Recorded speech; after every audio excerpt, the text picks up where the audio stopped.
What is up, you guys? Welcome back to my channel. I hope you guys had a wonderful holiday. I myself was very lucky to be able to go home with my family, so it was wonderful, but I hope you guys had a good one as well. We are approaching the new year. As of today, we have like 2 days, so I figured new year, same me, but let's do a Q&A. Also, I just want to thank everybody that asked me a question. I really appreciate it. I was so nervous that I was literally going to get no questions, but I got a bunch of questions in the first day, so I'm super happy about it. But yeah, let's just jump into it because this might be long. So the first question is, what does the KH in katiekh stand for? And it's nothing crazy. It's literally just initials. I didn't feel like putting my full name up on here, so that's it. That's the KH. Next question is your favorite food or top 3. Spaghetti is definitely up in my top 3. I just love spaghetti, and anytime I can get it, I want it. Then the next, I would say, would probably be tacos. I feel like I can always eat tacos anytime, any day. Also, those two things just gave me a flashback to iCarly in my brain. Comment down below if you know what I'm referencing. Oh, and then the last one will probably just be soup. I love soup. I'm always down for soup. Soup, spaghetti, and tacos. Super random, but love them all. Next question is, what kind of movies do you like? I kind of like all movies. I will say I'm not super big on romantic movies. Is that what they're called? I like rom-coms, but I don't like The Notebook and those kinds of ones. I don't really like those kinds of movies, and I don't like movies that are specifically made to make you cry, because I don't want to cry on purpose. But I really enjoy thriller. I think thriller would be my top genre of movie and TV show. So this next question, I got a bunch of the same question, just worded a little bit differently. So I'm just gonna group them all into one question. But it is, what is your main goal / focus / resolutions for the new year? So I'm not huge on resolutions. I don't know. I feel like I could just do it all year anyways. But something that I want to make a goal for this year, or a couple things I want to make a goal for this year, is to, obviously it's going to be a forever going goal since I've started YouTube, is to just keep hitting subscriber goals. So I would say, let's see, I actually haven't made an exact subscriber goal that I want to hit by 2022 or 2023, sorry. Oh my god. I would say, shooting for the stars, I would love to hit 5K by the end of next year. That would be awesome. So that's a goal. Oh, and then also, a big goal of mine is that I really want to get back into the gym. I basically have only worked out twice since April, because the gym that I go to closed, and it's been closed, and for plumbing, it's been a long time. It's been closed since April, May. So I want to quit that membership because I don't think that's ever gonna come back, and get a new one. And I just want to get back in the gym, not because I feel like I have to, just because I feel like I used to really enjoy it. It was something I really enjoyed doing. And then also I just feel like it helps with my mental state. I don't know if that makes sense. I just want to work out again. So this next one, my bestie asked this one, and it's tough. Okay, so she said, what is your favorite accomplishment yet? And that's hard. Of my whole life, I don't know. Going to trade school, finishing trade school, I'm happy I did that because college just wasn't for me. And then also starting to work for myself was a huge accomplishment, even though it's been a very rocky ride, but I am very proud of myself for doing it. And then also being consistent with my YouTube channel, because I've wanted to do this for literally forever, since it was a thing. So those are a couple of my favorite accomplishments, I would say. And then also, moving to Seattle is a huge accomplishment for me, because I could have just stayed in my hometown and hated my life, but I didn't. So big accomplishment for me. The next couple are all about traveling, which I love. Thanks for asking these. So the next place is, what is your dream place to travel to? And I actually, I can say this one so quickly. I really want to go to Japan. Japan is at the top of my list, honestly. I just really, really want to go. It looks amazing. And yeah, that is the first chance I get, I'm taking it. The next one is your dream place to move. So right now, I would say my dream place to move would be New York.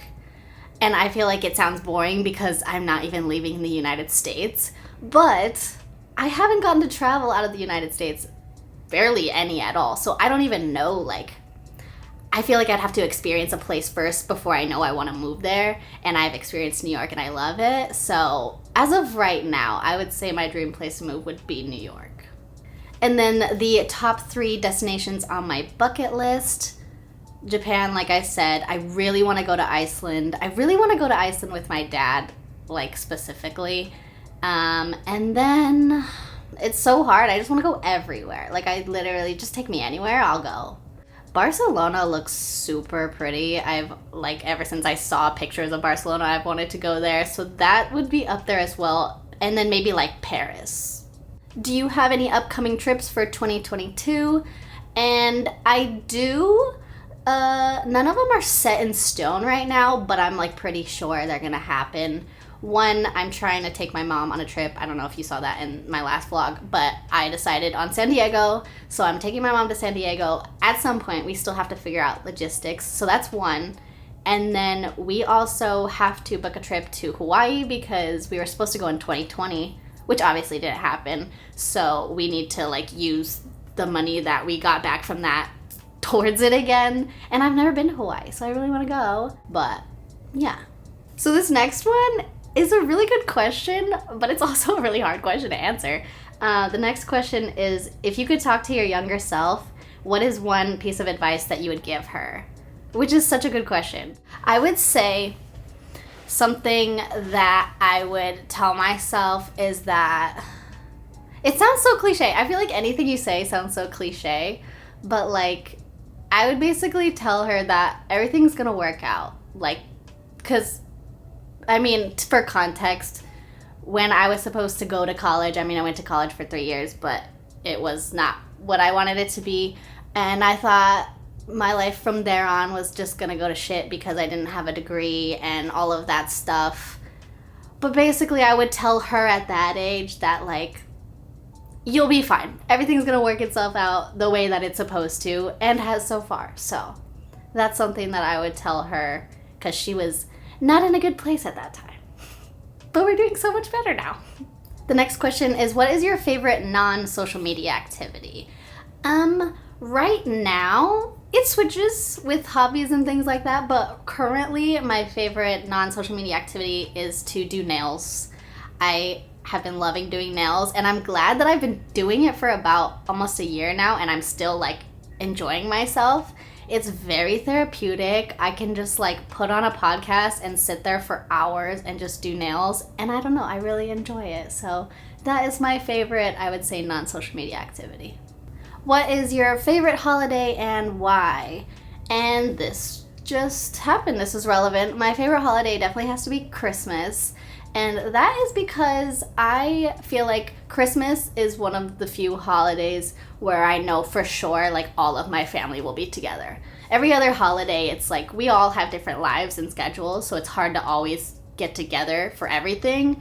But Christmas is the one that you can guarantee that we're all gonna be there, which is why I love it so much. And then I love giving gifts. So Christmas is definitely my favorite holiday. Next question is, how long have you and your boyfriend been together? We have been together for 7 years currently, but it will be 8 in April. So almost 8 years, which is nuts. The next question is, what is your current favorite song? And I love this question because I love music. I'm just gonna go off of what I recently added to my playlist. And the ones I've been listening to the most recently are Sexy Villain by Remy Wolf, Moonlight by Dhruv, Dhruv, Boys Are Dumb by Tosh, and Nowhere, but it's like NXWHERE by Genevieve. Those right now, I would say, are my favorite songs. The next question is, how do you manage your time with YouTube?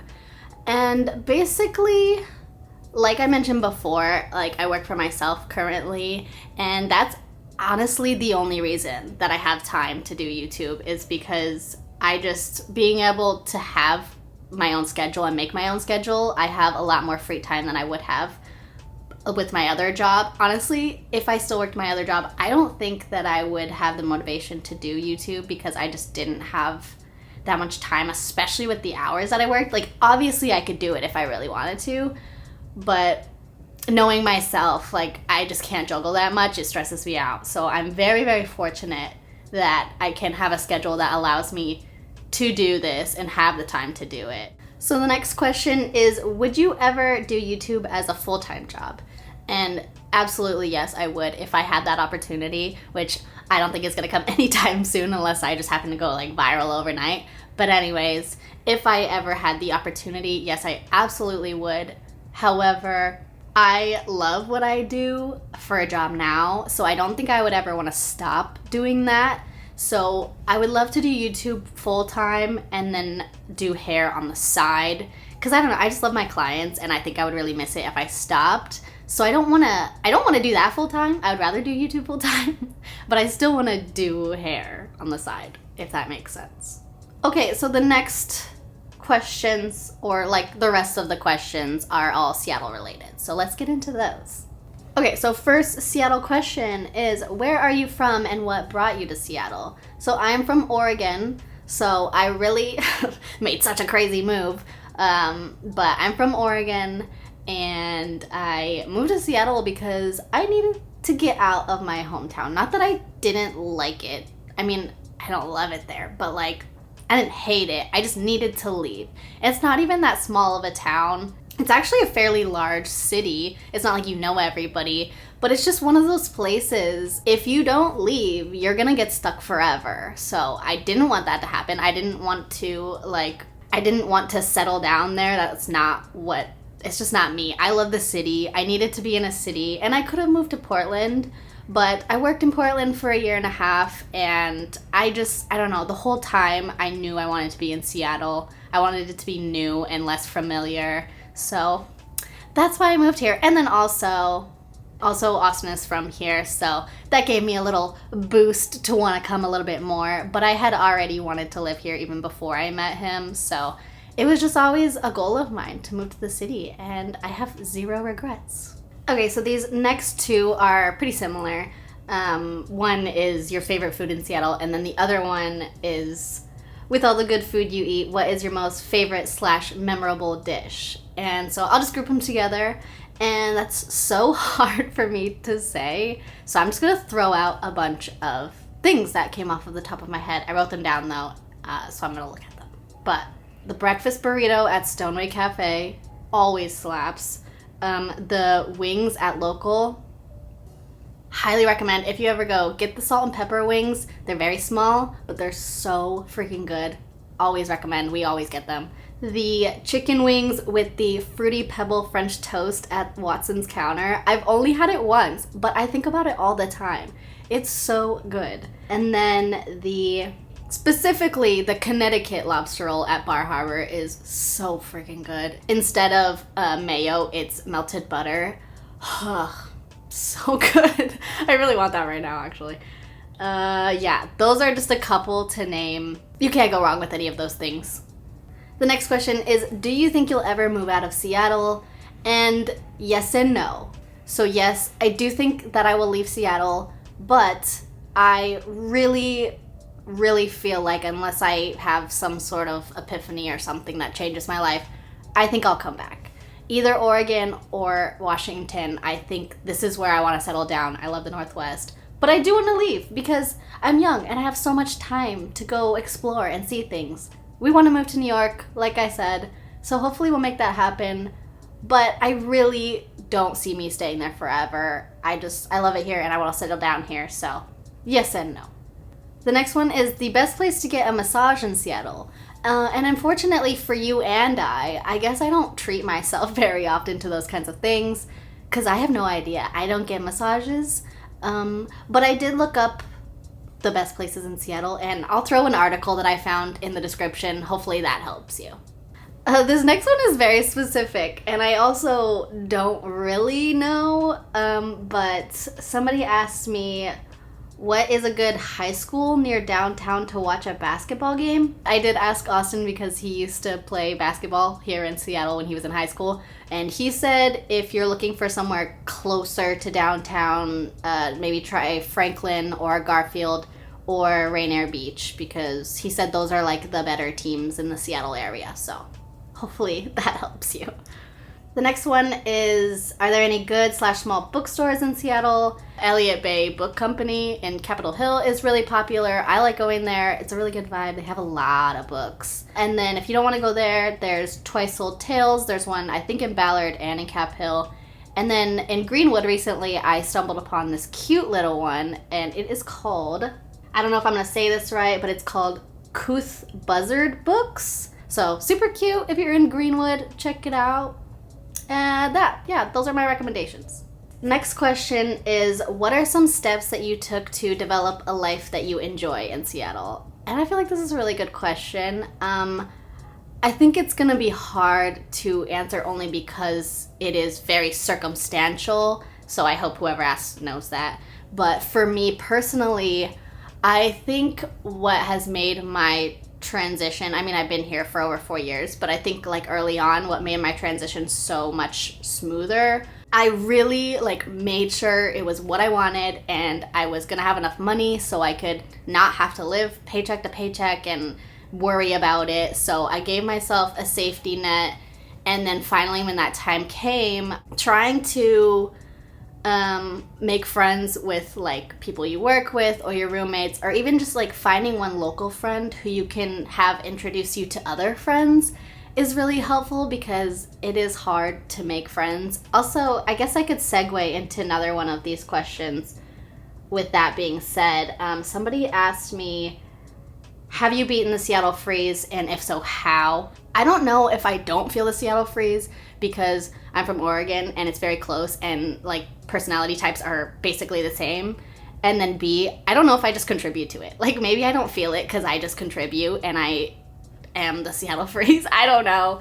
I don't feel like I get the Seattle freeze. The only thing that I would say is, and not from my experience because I'm not single, but dating apparently is very hard. And I think maybe the Seattle freeze like really contributes to that more so than like friendships, because I don't know, I don't feel like I've had too hard of a time making friends here. I don't feel like the Seattle freeze really exists, but maybe in the dating world, like I said, I don't know. So I hope that answered the first question of like steps that I took. Like I made sure it was really what I wanted to do. I saved up so that I could enjoy the life that I live here. And then I really just tried to surround myself with people that are gonna like make my life enjoyable here, really. That was all I did. And, you know, big thanks to my boyfriend for being here through everything, because that helps, obviously. The next question, sorry, that was kind of a long-winded one, but that was like 2 questions in one. But the next question is, would you ever buy a house in Seattle? And yeah, if I had Seattle house money. What is my favorite thing about living in Seattle? I would say my favorite thing about living in Seattle is the summers, and just like, I don't feel like there's anywhere like it. There's something about being in the city in the summertime when it's light out from super early to like 10:30 p.m. all day. Everybody is just like, because we have to put up with so much gloom all year round, when summer comes around, everybody's just like happy and we're all excited and ready to like go out and do things in the water and hike and all that stuff. Just like morale is good. So I love the summers in Seattle. Yeah, I think that's my favorite part about living in Seattle, is just like Seattle in the summer. It's really hard to beat, and you would have to experience it to know what I mean, but it's pretty amazing. What is my favorite brewery in Seattle? This one's easy. Fremont Brewery is definitely my favorite brewery in Seattle. The vibes are just like immaculate, and the beer is always changing. It's always good. That's super easy for me to say. I miss living over in Wallingford because we went there all the time, but like Fremont Brewery is the spot. This next one made me laugh. I feel bad for laughing, but somebody asked me if I'm doing a meet and greet. No, probably not. Who would show up? Nobody, probably. And also, I'm very awkward in person when I meet strangers. I'm better at it than I used to be, but like, no, I'm probably not doing a meet and greet in Seattle anytime soon. Sorry. Are you planning to move in 2022? I would like to get a jump start on moving to New York as soon as possible, but I don't have New York money, like I said about Seattle housing. So, yeah, I guess we're just gonna move whenever the money talks, and yeah, it's probably not gonna be in 2022, but hopefully in the next couple years. That's gonna be it for all of these questions. Thank you again so much for asking these. I had fun doing this. It reminded me of like, if you remember MySpace and like the bulletins where they literally just ask you questions and you answer them, but like nobody cares because nobody asked, you just did it yourself. But luckily these were asked by people, so that's even more fun. But yeah, I guess I'll leave it at that. I hope everybody has a really good new year. I'm trying to be realistic. I feel like it's just gonna be 2021 over again. But with that being said, we're gonna keep a good mindset, we're gonna hit our goals, and we're gonna do our best, because that's all we can do. But yeah, I hope you have a good new year. Hope you enjoyed this video. As always, make sure to like, comment, and subscribe, and I will see you next time. Bye!